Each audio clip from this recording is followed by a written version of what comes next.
Hi, this is Cindy Cisneros, and I'm the owner of Creatively LLC, and this is the Create Well Minutecast, episode 132. And y'all, so today we're talking about seasonal affective disorder in creative people. And so I went to the research to see what was there. And as I often find, there's not anything directly there, but there's lots of inferences I can make based on what I know about creative people and based on the research that is there. So I'm going to cite this paper that I found by Winthorst, Boz, Roast, and Jonge, and it was published in September 2020. So this is recent-ish research, and they were studying seasonal affective disorder, which is more or less mood dependency on the change in seasons. So seasonal affective disorder is something that's even in the DSM that people, which is a diagnostic and statistics manual, which is like a index of all the symptoms and mental disorders that the American Psychological Association has documented with research. Now, we could have a whole separate conversation about that, but we're not going to. In any case, seasonal affective disorder is that as the seasons change, especially as we move to the winter, and days get darker and colder and shorter in terms of sunlight, there's a tendency for emotions and mood to trend towards depression and sadness and isolation and sleeping more and some of these depressed mood symptoms. So this study was looking to see if mood and behavior was influenced by the seasons, and they crowdsourced over the internet 5,282 people. I believe that's the sample size. You can look at the study and quote me to see if I am wrong, but it's not a small sample size. I mean, everything is relative. In any case, they did not find that mood and behavior was significantly impacted by spring compared to summer, compared to autumn, compared to winter.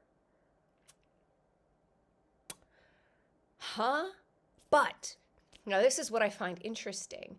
There was a significant finding when it came to the personality trait of neuroticism.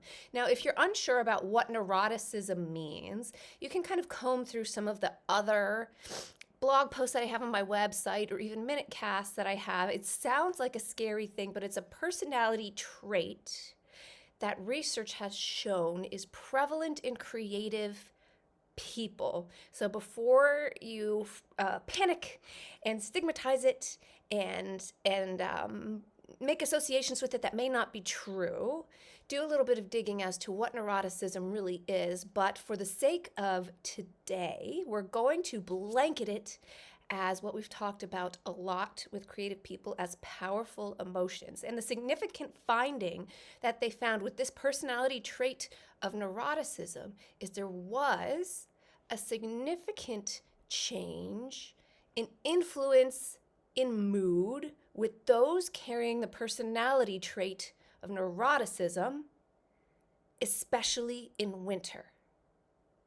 Okay, participants who had high neuroticism were impacted more in their mood and behavior in the winter. All the seasons, specifically in the winter. Okay, why did this stick out to me? Because neuroticism is something that creative people consistently score highly in. So I read this study and I said, seasonal affective disorder they found to be insignificant. That's interesting. Oh, except in, could it be creative people?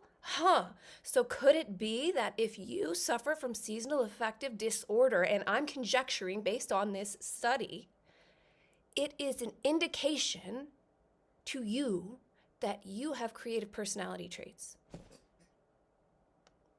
I just want to leave that there because to me, I'm like, wow, I'm conjecturing based on a study that is conjecturing, okay?